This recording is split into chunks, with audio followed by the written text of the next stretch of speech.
Well, we are at the end of this month of August. It's the 31st of August. Well, today, as you know, we're going to do a little fun day. We're going to do some Yoshi wrestling reviews for all of you.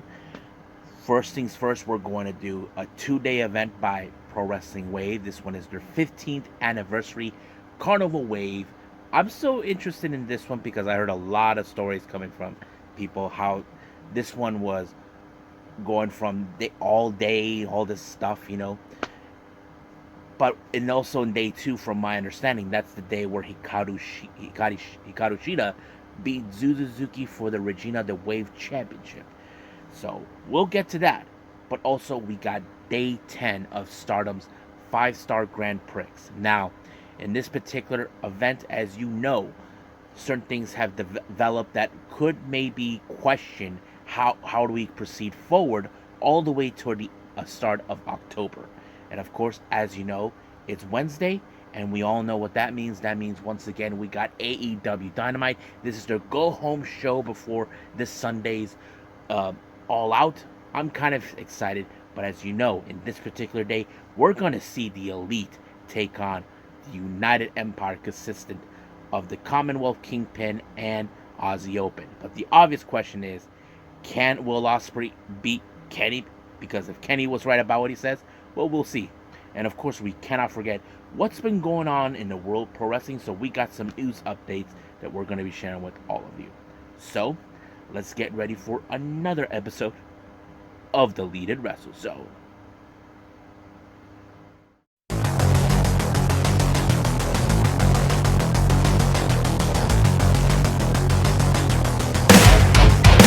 Are you ready? Get up, get up! Get up, get up! Get up, get up! Get up, get up! Get up, get up! Get up, get up!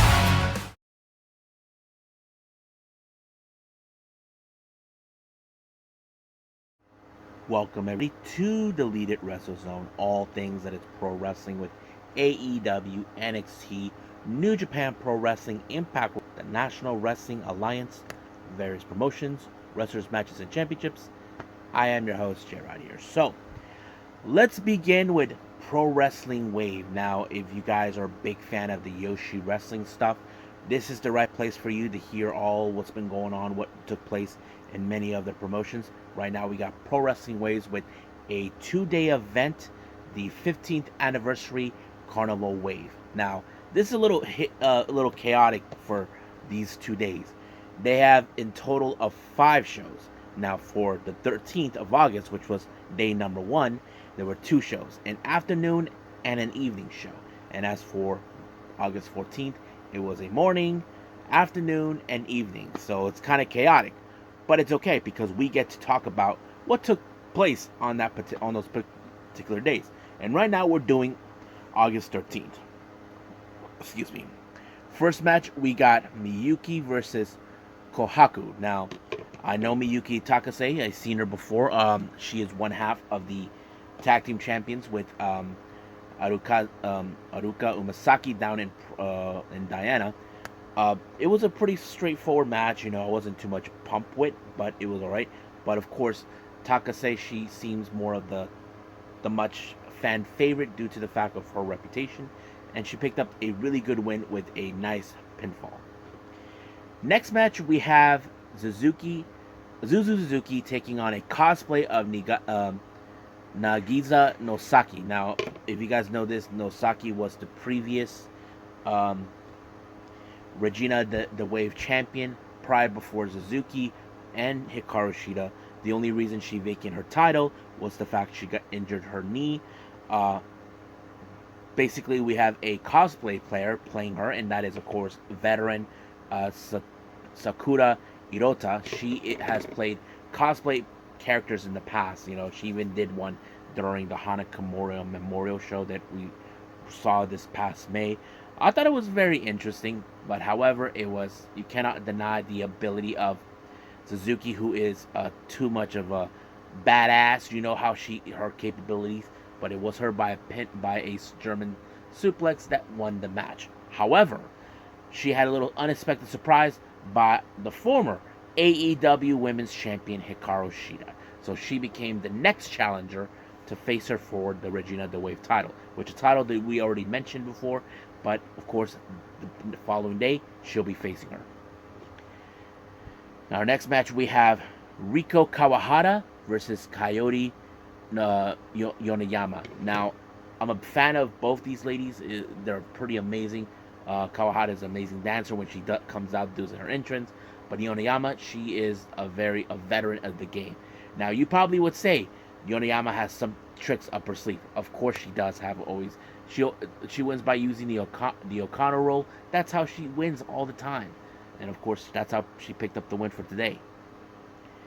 Next up, we have a very interesting tag team match. We got Ibisku Mi and Yuki Miyazaki versus Ikuro Idaka and Izuki Aoki. This is more a bit of an intergender tag match because team number one, they're all females.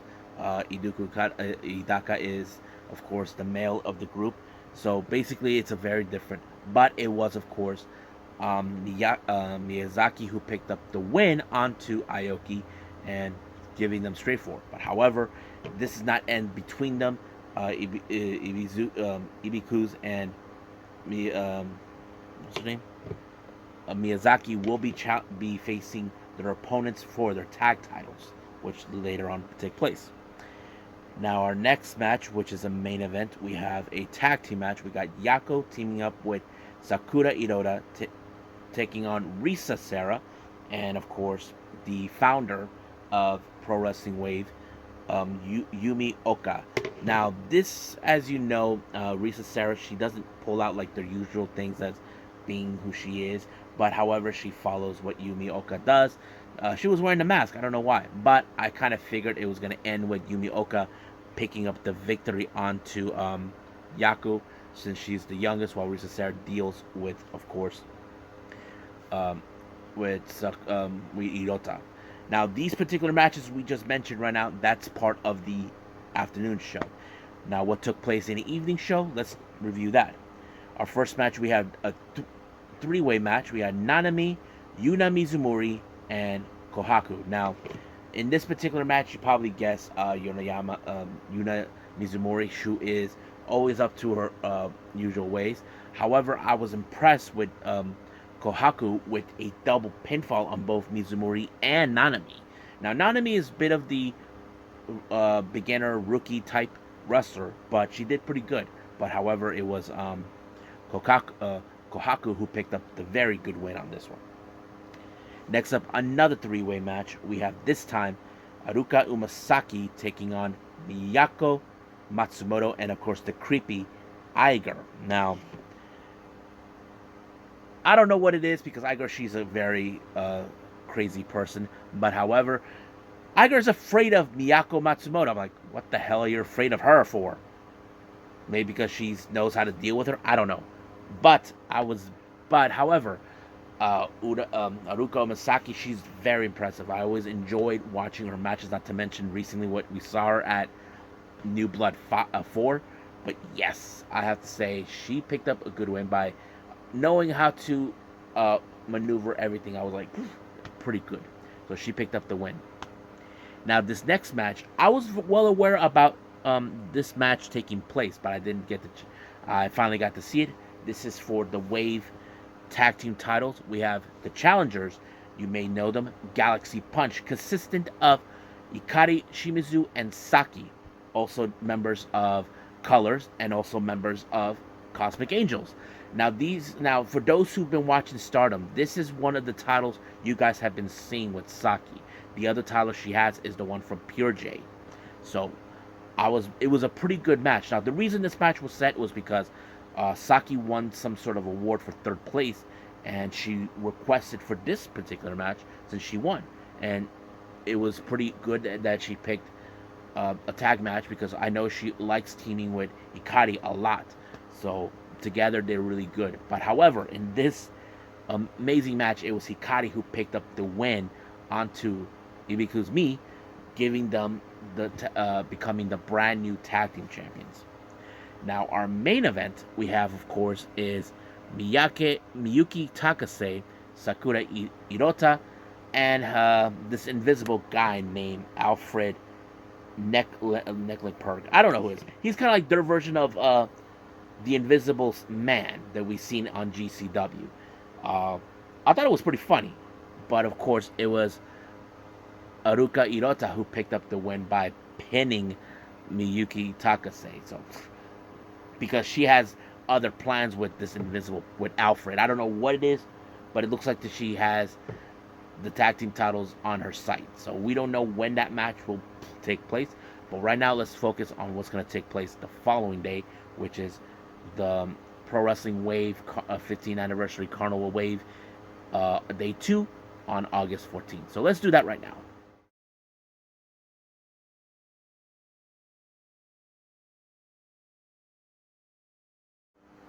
Okay, so we're now in day 2 of Pro Wrestling Wave's 15th Anniversary Carnival Wave on the 14th of August. I failed to mention that both shows took place in Jujuku Face. Now, I did mention there were 5 shows in total they do it. Now, day number 1, they had one in the afternoon, the other one in the evening. But in this particular day, it was 3. One in the morning, one in the afternoon, and another one in the evening. Now, some wrestlers had multiple matches in one day or 2, depending on who was booked. Now, let's do the morning gig on this one. We had Nanami taking on Hikari Shimizu. I thought the match was pretty good because I seen Nanami. Nanami, she's originally from World Woman Pro Wrestling Diana, who is a bit of the rookie type take on a much better experience than Hikari. Now, Hikari has been known as the light kicks kicker, knowing that she kicks really hard. But however, that did not play it out in this fashion, or she did like they stomp into the gut into Nanami to give the win. The next match we have members of Colors, Hikari's friends, Yuko Sakurai and Rina Mikura to take on Luminous from World Women Pro Wrestling Diana, and of course the current tag champions, Ruka Imasaki and Miyuki Takase. Now, this was one of those matches that I enjoyed because, I've seen Luminous time and time again. They are dominating. No one has ever beat them for the tag titles. But in this particular match, if somehow Colors were able to pin them, they would have gotten an opportunity. But frankly, it did not happen that way. Takase applied the brain buster onto Yuko Sakurai to win the match. Next up, we have Manami, which don't be confused with Nanami, is Manami with the M, takes on Kohaku. Don't know much about. I don't know if I've ever seen her before, but she was very impressive. Not to mention, she takes on a bit of a lesser experience of Kohaku, but she was able to apply the 8-10 roll up. 1, 2, 3. It was over right from there. And I think that's pretty much from the morning show. Let's look what took place in the afternoon. We have Yu teaming up with Prominence Hiragi Kurumi to take on Cherry and Coyote Yaname. Now, if Yu and Kurumi, there are 2 of the biggest individuals. Now, Yu is a very impressive wrestler. She is, for a woman of her size, she's going to crush her opponent. But Cherry, I've seen her before. She does have a judo background. She's a veteran. Same thing as Yonoyame. But however, it was in fact the splash that Kurumi applied onto Yonoyama to give her the win. Next up, we got the Lady Destroyer, Hiroyo Matsumoto, to take on Kahuko. Now, it's already the second time for the day she wrestles. But in this particular case, as I mentioned, Kahuko is the much lesser experienced wrestler. She ended up like we've seen in New Japan with the Boston Crab, so she had no other choice but to tap out. Now, our next match. This one is a very unique match. It's called a Y shirt match. Now, you ask me, what does that mean? Every girl are going to be walking out into the ring wearing nothing but a white shirt, but they'll be wearing something underneath, either a bathing suit or the wrestling gear. While many of the other people who were part of the roster of this particular event were going to be um, using super soakers, wetting people. Now, this is how the order came out from people. We have the founder, Yumi Oka, Maya Yuhiki, Akane Fujita, Saki, Miyuki Takase, Sayuri Onoi, and Ram Kaicho. Now, to be honest with you, the one people that really made me funny is Sayuri Onoi. She was a bit of the drama queen in this match. They ripped off her clothes. Now, the only way to win is by these ways: either rip off the white shirts, take off the white shirts, pin or submission, or the obvious, over the top. So that works. So Ram Kaicho was already out because she went over. Ram Kaicho, this was the first time she had to look different. Normally she's never dressed with be barefoot all the time, but that was kind of weird. But they gave a perspective. She was out, and then of course it was Akane, and then Saki, and so on until it later went into Yumi Oka and Maya, and they were the last two, but they started out. But it was, of course, Yumi Oka who picked up the win with removing the shirt from Maya Hiki.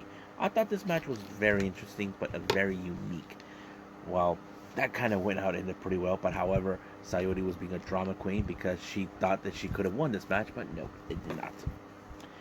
Now, for our evening show, we have, of course, a very impressive lineup for that. We have Riko Kawahara teaming up with the ladies from CMML, Stephanie Vucker. I've seen her before. She even appeared years ago to Stardom, but she mostly been appearing in CMLL, and now she has recently appeared in Ice Ribbon, which of course CMLL and Ice Ribbon have a partnership, and they take on against Kahuka and the other CMLL lady Daisies. Now this match was very interesting because Daisy and Stephanie, they normally team up, but now they had to face off each other. But it was Stephanie to pick up the win onto Kahuka when she applied a crossface, forcing her to tap out. Next match, we got Yukihi Takase teaming up with Kato Yaname, taking on Izuki Aoki and Yumi Oka. Not much of a buzz on this one for me, but it was pretty good. I have to say, seeing the combination with Miyuki, I like how she was able to work with anybody, even if it's Aruka Umasaki or anybody. But it was pretty good. It was, of course, Umasaki who picked up the win on Yumi Oka. Now our next match is a championship match. It's the WAVE Tag Team titles. Now we already crowned brand new tag champions, which is Galaxy Punch, consistent of Saki and Ikari Shimizu. The take on, of course, what's her name? Oh yeah, Sakura Hirota and Iger. Now this particular match, you probably would have thought in a way this is gonna fall in favor of Galaxy Punch because they are an incredible tag team. I've seen them, hear stories about them. Now the only difference is they're dealing with someone with Hirota, who is a bit of a comedian. She does unorthodox ways, and then there's the creeper Iger. You probably would have guessed they would have had the disadvantage, but luckily it was Saki with the double knee onto Sakurai that allowed her to retain the titles. And to this day, she still has those titles, despite the fact this event took place on the 14th. Now our next match is a death match. We got Yuki Miyazaki taking on the death match queen Risa Serra. I love Risa. She's amazing. She never backs down from a fight, but she was able to apply the double knees onto Miyazaki when she put all the plunder on top of her. 1, 2, 3, it was over.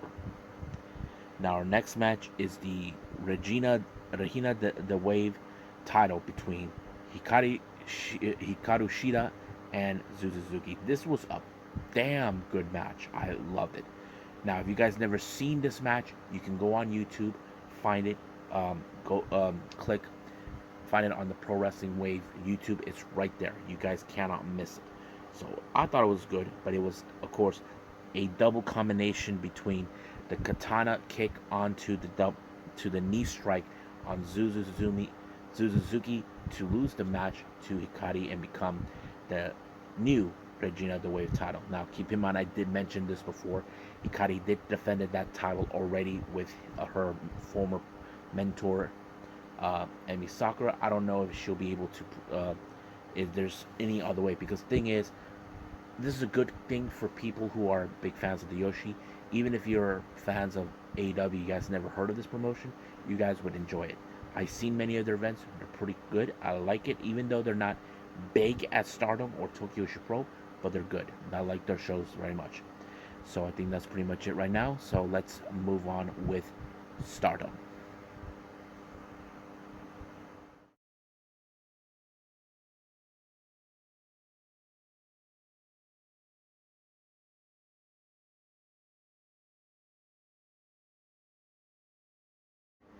Okay, so we are with Stardom on day 10 on the 28th of August. I think they're in Hamamatsu, I believe. Yes.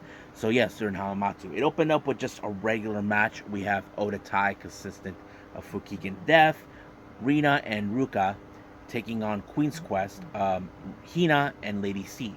Now, originally, Miyu Masaki was supposed to be in this, but it turned into a 3-on-2 handicap. However, Saki, who's trying to play a smartass, decided to tell the ref that Fukigen Death will step down. Come on, we all know that was only their way to ensure that this match will in favor of Odatai. However, the numbers game was just too much for Queen's Quest. It was, of course, Fukigen Death that applied the O'Connor roll to Hina to win the match. Now, our first two opening matches are part of the Blue Star block. We have Hanan versus Mirai. Now, we know Hanan the entire time. She hasn't won a single match, but Mirai, we know she is an amazing competitor. But however, it was the Mare that finished her off, giving her 2 points. So I believe right now she is currently with 4 wins and 3 losses with the total points of 8. As for Hanan, like I said, she only has 7 losses, so she has no wins. Now, our next match, we have Momo Watanabe versus Saya Ida. Now, Momo Watanabe is a very aggressive person. You all know that she has that wrench tool that always helps, but this time it did not help out this time because the strongness of Saya Ida came in, and she applied a somewhat version of a victory roll reversed with the bridge, giving her her first 2 points. So this is her own first win so far. So Saya Ida has 2 points with, of course, I believe, where is her name? With 4 losses and 1 win. As for Momo, I believe she is 3 wins and 4 losses. So she has 6 points, so we'll see how far she's willing to go. Now, our next 4 matches are part of the Red Star. First one we have is Mai Sakurai versus Tam Nakano. Now, as you know, Mai Sakurai has been dreaming of getting this match to happen because she wants to show Tam Nakano how much she has grown, because she hasn't forgotten how she betrayed her. She wants to show her she is stronger than she's ever been before. But this time, Mai Sakurai decided not to apply her aggressiveness. Now, in recent times, we've seen her how she rushes to win the matches. But not this time, because Mai Sakurai used her smarts. She knows that it's not going to do any good. But however, she put every ounce of strength that she can think of. And not to mention this, Tam Nakano let her take some few shots, but it did not buzz her until finally Tam Nakano applied the Tiger Suplex 1, 2, 3. But you know this is not going to be the end of it until Mai Sakurai gets what she wants, to surpass Tam Nakano. But the real question is, will she, or that will be put her back in a few years? So I believe right now with the point system, Tam Nakano, I believe, has 6 points with 3 wins and 1 loss. Now, she hasn't been wrestling a whole lot in the entire tournament, but as for Mai Sakurai, she has 3 wins and 4 losses. So both of them are tied in 6 points. Our next match, we have Saki Kashima versus Himeka. Now, I was trying to figure this one out. How is Saki Kashima going to get out of this one? Because she's facing a bigger individual, someone that you know could kill her. I mean, if you guys seen Saki Kashima's physique, you know for a fact there's no way someone. But the only weapon she has is, of course, is the that pinfall that she normally does. But this time it did not work. I think it was Himeka who applied the Argentine backbreaker, forcing her to tap out. And of course, Oda Tai had to show up and try to beat the crap out of her. But come on, you cannot beat a woman who's that big. Next up, we got Maika versus. Oh, yeah, hold on. Never mind. Hold on. Let me go back to Himeka and Saki Kashima. Okay, Himeka right now is. She is. Went tie with Azumi. As you know, I mentioned on the last episode, Azumi was currently in the lead with 10 points. Now Himeka has tied with her, and I believe she has 2 losses but with 5 wins. So that makes it 10. But as for Kashima, I believe she has just 2 wins and 4 losses. So I don't know how she'll do for the rest, but we'll see. Now back to the match, Maika versus Azumi. This one, as you know, will be interesting. As you know, Maika is a very powerful competitor. She is the powerhouse of the group. However, Azumi has 2 weapons in her arsenal, which is her speed and a little bit of the submission tactics. However, she was able to try to disable Maika's right arm in order to proceed not her to try the Michinoku driver, but unfortunately it did not work in her favor. She tried the Michinoku driver 2. 1, 2, 3 is done, and that's how it ends. Azumi does not actually advance. I believe Azumi has let's see where. Just 2 losses with 5 wins. So, like I said, she's tied with Himeka. But Maika only has about 8 wins. 8 points with 4 wins. So the obvious question, can she catch up? Well, we don't know until we get there. Now, our next match, we have Koguma versus Suri. Now, if you guys ever seen Koguma, whatever you do, do not try to play in her game. Everyone fails. And that includes, of course, none other than the final boss of Stardom, Suri. Suri had the audacity to catch up to her, but don't forget, Koguma is a very clever individual. She knows how to play this game, but obviously, I don't think Suri did. But she was able to apply certain maneuvers in order to win. She applied the Kuma roll onto her not only once, but twice. 1, 2, 3, it's over. She gets 2 points. So I believe right now Koguma has the total of 8 points with 4 wins and 4 losses. As for Suri, 3 wins and 3 losses. Now keep in mind, the rule of thumb here, Koguma may have an opportunity. If she does not win the tournament, she could challenge for the red belt. As you know, she pinned her. Same thing with Saki Kashima, but she says she won't do it because she's scared of her. And I wouldn't blame her. Now our next 3 final matches are part of the Blue Star block. We have Azuki versus Sayaka Mitani. I have to say, what a match, because these 2 ladies are amazing. They're talented. They even did a lot of pump kicks into this. I was like, whoa, goddamn. So it was amazing. However, the thing that was surprisingly, the Phoenix, Sayaka Mitani, was able to stop Azuki in her tracks, applying the 450 splash. 1, 2, 3, she wins. This is Azuki's first loss so far in the tournament. Her undefeated streak now becomes defeated. So basically, she's stuck currently in 40 points.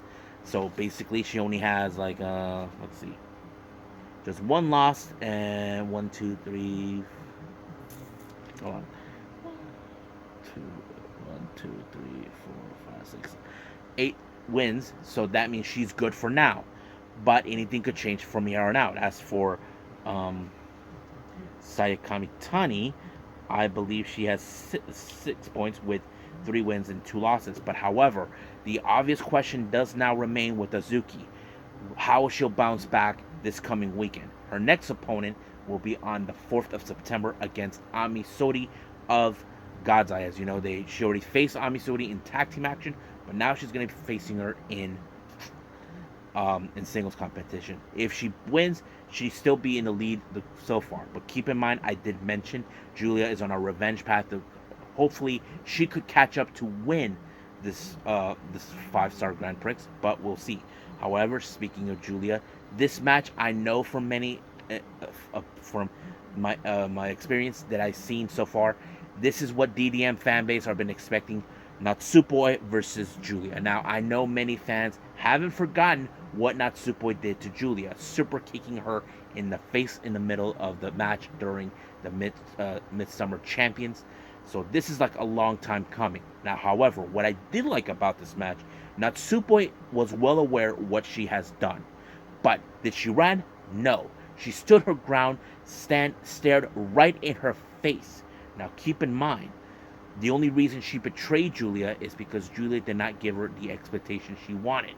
You know, she wasn't being a mentor because Julia was only more concerned about other things. And I think that's the reason she decided to leave. And not to mention, Julia's the only one out of everyone that was treating her like a pet. But I have to say, Natsupoi put out every inch of fire in her to try to take her out. However, Julia was not going to let her take that away until she applied the glorious driver. 1, 2, 3 is over. But however, as you know, Julia and Tam, they still have some unfinished business.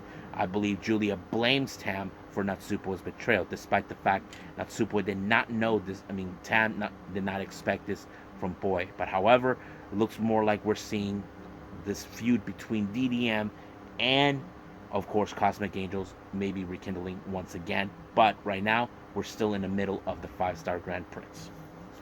Now, our next match, which is our main event, is Ami Suri versus Mayu Iwatani. Now, this is a very tough match that Mayu has to be in.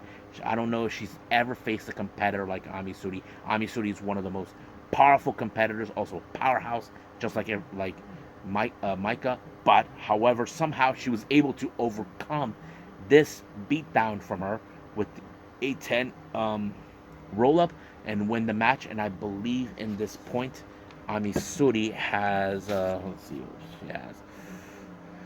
Just 4 wins and 2 losses with total points of 8. As for Mayu Iwatani, she's tied with her as a, and I forgot what we got for Natsupoi and Julia. Julia has 8 points as well with 4 wins and 2 losses. However, Natsupoi has only 6 points with 3 wins and 4 losses. So anything can change. However, this was like I said, anything from here on out, anything could change.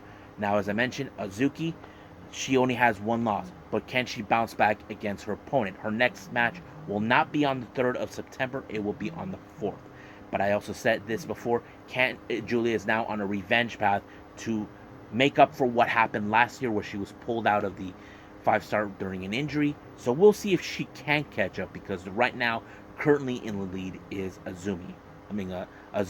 However, in the Red Star block, we have 2 ties, Himeka and Azumi. How would they do? Will we find out on this coming weekend as well? So I believe right now we'll call it right here and move on to the next and final review. That would be, of course, AEW Dynamite.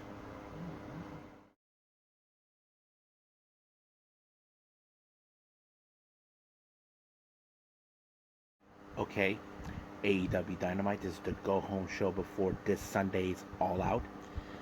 It opened up with Jon Moxley. As you know, he's feeling the thing where now we're in Chicago. This is the home of CM Punk.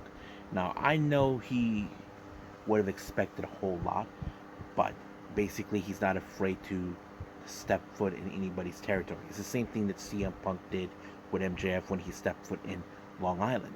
So basically he is determined to find a challenger for his All Out event.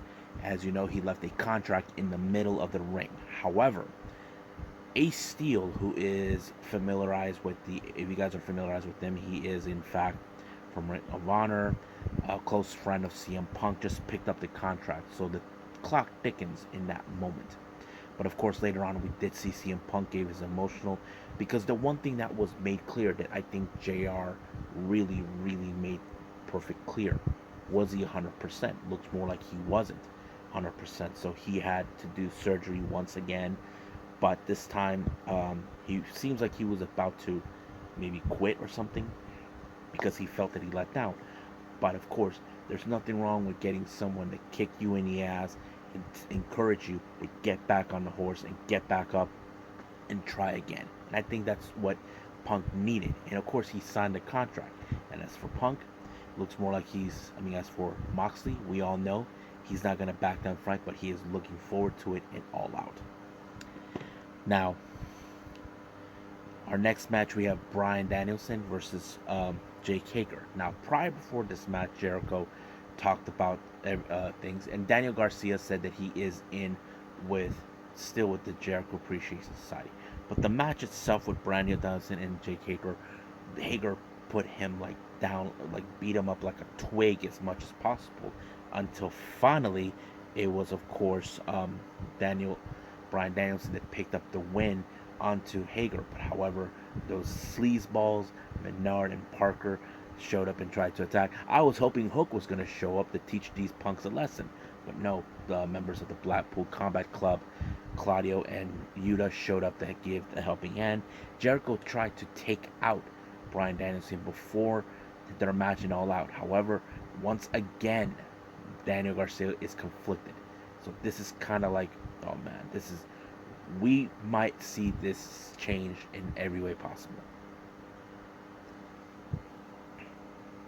So, let's see what happens then. Now, in the middle of the dang ring, we see the wingmen protesting because they're not in ring. But all of a sudden, we see W. Morrison. We haven't seen him. As you know, he's no longer with Impact. He just showed up. It decimated the wingmen. And then here comes Stokey Hathaway trying to recruit him. But Stokey, being a piece of garbage that he has refused to give answers, sooner or later someone's going to kick him and hit him in the head. He decided to be a little aggressive towards Tony because he wanted answers. And there's nothing wrong with that, but Stokey was an idiot. Now, once again, Will Ospreay, as you know, he had an interview talking about how he's going to decimate Kenny Omega and all this. But Don Callis was there trying to get into his head. You know that's what he's trying to do, because he believes exactly what Kenny believes. He was nothing but a failure. Now, some of you fans would say he's not a failure. I mean, look, I get it, but I think the problem is, from what I see, is this. Will Ospreay couldn't beat Okada. So he was desperate to defeat him in every way possible, but he failed. And I think that's why he felt that he did not do exactly what he wanted. And that's what led to our main event. Now, Jamie Hayter and Britt Baker team up to take on Toni Storm and Hikaru Shida. Now, keep in mind, all four of these ladies end up in a four-way match for the interim AEW Women's Championship. I have to say it was a pretty good match, but what I did like is how much of the teamwork between Toni and Hikaru worked. Basically, what happened is they were able to isolate Jamie Hayter away from Britt Baker, giving Hikaru Shida the time with the katana to the face. 1, 2, 3, it's over. Now, there are those who predict that we should expect a bit of a feud between Britt Baker and Jamie Hayter. That could be the possibility, but we will see that later on somehow in the future, but we don't know when will that happen. Let's see what's next. Oh, yeah. Next up, Miro. As you know, he's been on a warpath against the House of Black. Apparently, he just made some very interesting allies. Darby Allin and Sting. Now, keep in mind, Miro did defeat Darby Allin for the TNT title back in 2021, and now it's like he has found new friends. So it was unusual, but you need allies to deal with the House of Black. Don't forget, Sting and Darby did deal with them already. So it's kind of like the enemy of my enemy is my friend. Now, things a little chaotic between both Cage and Jungle Boy, so JR decided to do a little interview. So there's a lot of emotions coming into this match. As you know, Jungle Boy cared about Christian Cage, but he knows that there's some part of him that still cared about him. So we'll see what happens then. Our next match, we have FTR teaming up with their boy Wardlow to take on Vic Capri, Silas Young, and Ren Jones. And we all know how this ends up. Well, good teaming between FTR and Wardlow, but It ended with a powerbomb symphony, but John Sanjay Dutt taking notes, see maybe he can find a weak spot. Well, we'll see what happens then. Now, sad news for the Dark Order.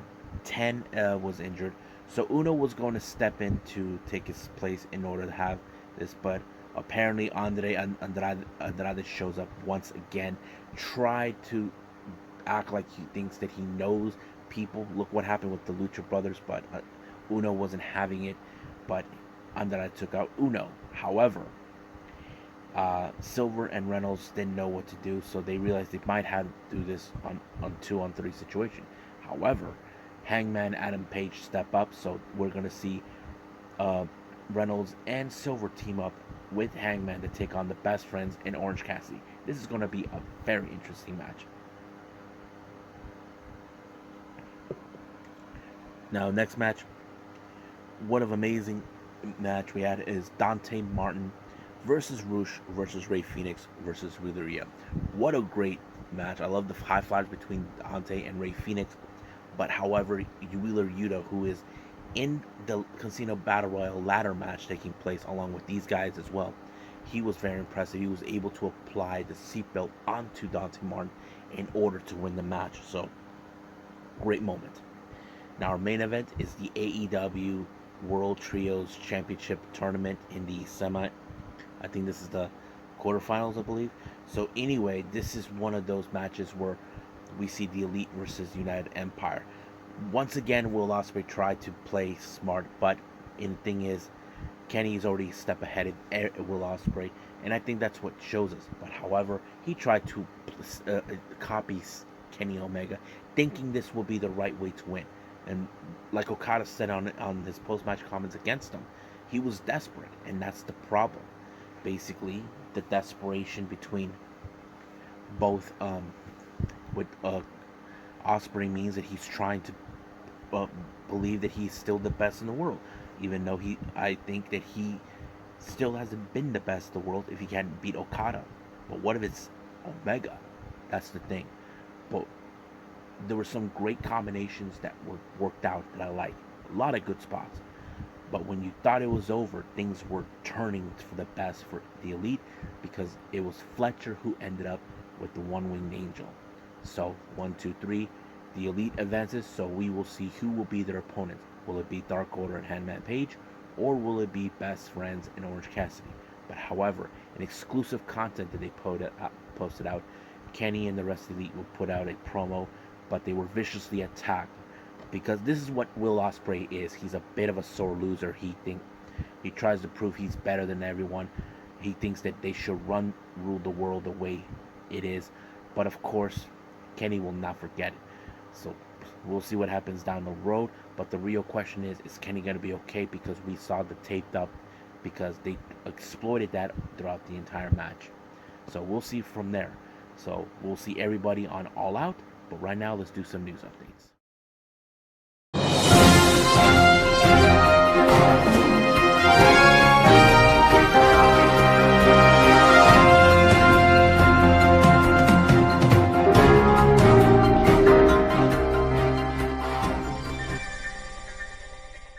Okay, so here are the news updates. GCW. As you know, we have the upcoming event with Moxley and Nick Gage, career versus title. Now, it's been announced it's going to take place at Fight Club at the Showboat in Atlantic City. Just don't know what specific dates, because it's going to be a 2-day event. It's either going to be on the 8th of October or 9th. So I'm looking forward to that, to see when that happens. Once I get the information, I'll let you guys know. But also, GCW has announced that they'll be returning to Columbus on the 28th of October. Still hasn't announced what the event's going to be or who's going to be on the card yet. Now, if you guys know this or not, recently I talked about the Keiji Muto retirement. Now we got the Great Muta, who's going to be retiring too. So he's going to have a very interesting six-man tag match with Nosawa Rungai and Great Khan. So they call themselves the Maquis Empire, which stands for Maquis Hell Empire. So that particular match will take place on the 3rd of September. looking forward to that. Um, Fightful Select has reported information about Bobby Fish. It turns out that Bobby Fish will not be renewing his contract with AEW. There's been various people within AEW that confirmed this to Fightful Select. However, there's been talk recently about Bobby Fish, who I believe is one of the loyals of Triple H, that could be on his way back. We don't know for sure if that's 100%, but we will find out when that day comes. Prestige Wrestling, as you know, for their upcoming event for later on in September, uh, it's going to take for perseverance. We're going to have, of course, the ace of Tokyo Pro Wrestling, Miyu Yamashita, taking on Trish Adora. That's going to take place, of course, on the 17th of September. I'm excited for it. Hope everybody is. Uh, it's been a while since we heard from this man, Shinjiro Otani. As you guys remember, a few months ago, he got injured during a Pro Wrestling Pro Wrestling 01 event, thanks to Takashi Sugiura. Looks like his rehab is doing very well. He could be returning his way back to the ring. It's still unclear when or what day. So hopefully we get to see him, but I hope he just take it easy. Just try to ease back into the wrestling ring. Stardom has announced for an upcoming event on later on in, of course, on September 8th. This is going to be for a all-female show. Basically, only women's allowed. This is something that Tokyo Pro has recently done. I'm kind of surprised that Stardom has stepped up into that. That's going to take place on the 8th of September, so I'm looking forward to it. Now, finally, you may remember this person, Yasukawa. You may remember her from that shoot incident that took place in Stardom almost back in 2015. It was later announced by her in her blog that she will be leaving her home promotion of GPS by the end of September. Now, the reasons of her leaving GPS was because she wants to focus on elevating and supporting the new talent coming up in Actress Girls. As you know, her home promotion has an affiliation with them, so it looks like she wants to leave that and move and help out the new talent, which is nothing wrong with it. Her final appearance as a ring announcer for that particular event will take place on the 28th of September at the Growth 9. She did say that her and her character, the Bunny, will be making appearances, but not as full-time members. But she did left a statement. The At-Risk Girls English website, English Twitter page, did put out this statement coming from her. So this is what she had to say.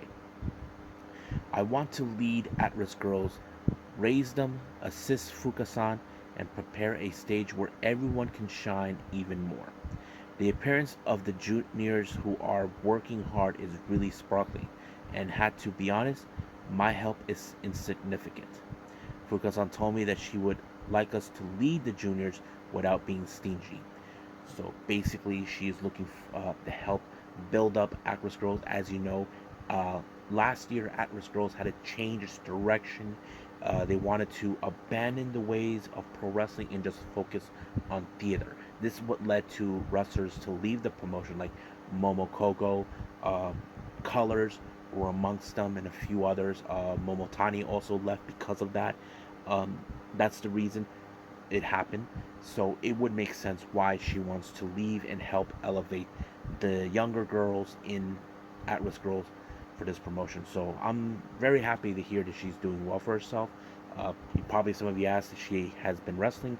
She did had a one-off wrestling last year with Sayuri Onoi in a tag match, but that was about it. But as you know, she cannot wrestle because of her condition after that shoot fighting. So I think that's pretty much it right now, what we have. So I say is, let's call it a day. Well, I hope everyone is enjoying this episode. Coming up, as you know, it's Thursday. We may have the final of the NXT taking place. I'm not sure yet if that's the case. If it's not, then we'll continue on until it's finally is done. And of course, we cannot forget Impact Wrestling. As you know, we're building up for Bound for Glory. Now, there are still some stuff that I haven't checked out yet. As you know, I watch a lot of the wrestling stuff on WatchProWrestling.live. I yet to see the latest Garden State Pro Wrestling event, which is a brand new promotion that just started last month. I would like to see that one, and of course there's some Gambari Pro DDT, two Gambari Pro shows I haven't seen yet, some DDT events, many others. I'm excited for that, but we'll see about that. So I'm gonna try and wing it for the next episode and see what happens. So be patient with me, and we'll be all fine with that. But I'll see you guys in the next DWZ time. Same DWZ channel. I must bid all of you adieu. So, goodbye. Mwah. And have a nice day. Bang.